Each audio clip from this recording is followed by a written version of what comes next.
Hello grade 9 learners and welcome back to my YouTube channel. So for today, we will be continuing our lesson about variation, and this time, I will be discussing about the direct square variation. So ang nadagdag lang dito yung square. So therefore, ang kanyang mathematical concept, let x and y denote two quantities. Again, we're talking about two quantities. Y varies directly as the square of x. Again, y varies directly as the square of x. If there is a non-zero number k such that, so the equation of the direct variation is given by y equals to kx squared, where the constant of variation is k. So, ang constant of variation here is k. So, ang nadagdag lang doon sa ating formula sa direct variation, since it is direct square variation, so ni-square lang yung ating x. Okay, so let's have an example. If y varies directly as the square of x, and y equals to 432 when x equals to 12, we need to find y when x equals to 20. So, let's have the solution. So the equation that we are going to use is y equals to kx squared. So we need to substitute the given value. So we have here an ordered pair 12 and 432. Again, the value of x is 12 and the value of y is 432. So this time, for us to be able to find y when x equals to 20, we need to find the constant of variation. So, let us solve for k. So, let us substitute. Our y is 432 equals to k, and then x is 12 squared.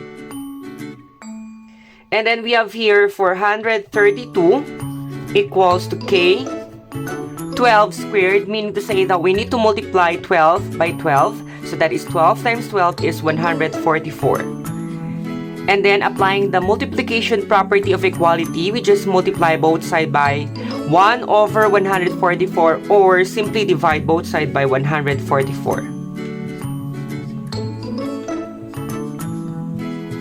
So this will be cancelled. So 432 divided by 144 is 3.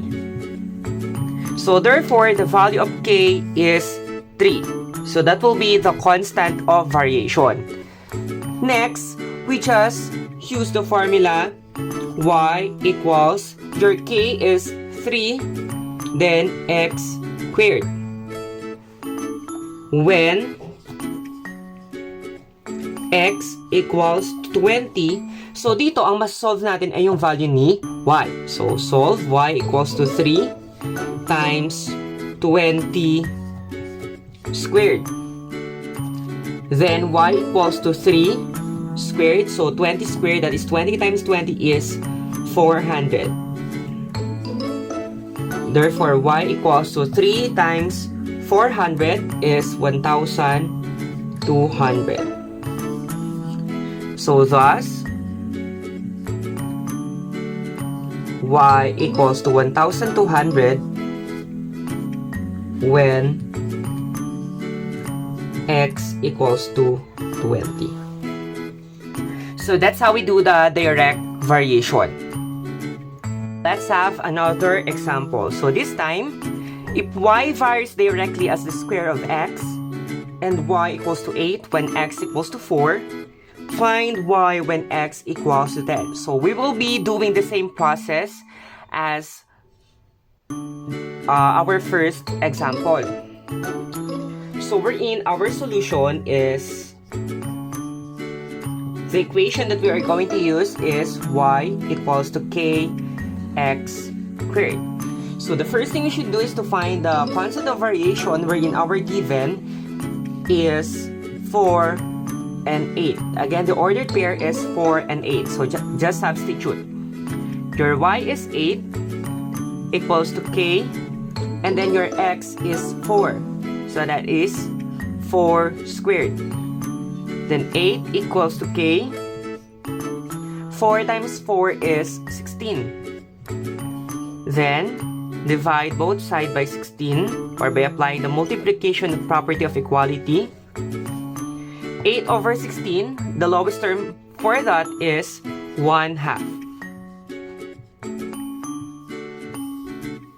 So therefore, our constant of variation is 1/2. So we're going to use y equals, your k is 1/2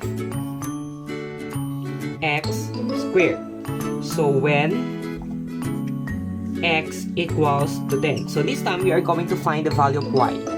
So just substitute y equals to 1/2. Your x is 10 squared. Y equals to 1/2. 10 squared is 100. And then 1/2 of 100, ano daw ang kalahati ng 100? 50. So thus, y equals to 50 when x equals to 10.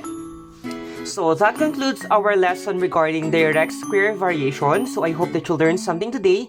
Don't forget to like and share this video, and see you on our next video lesson.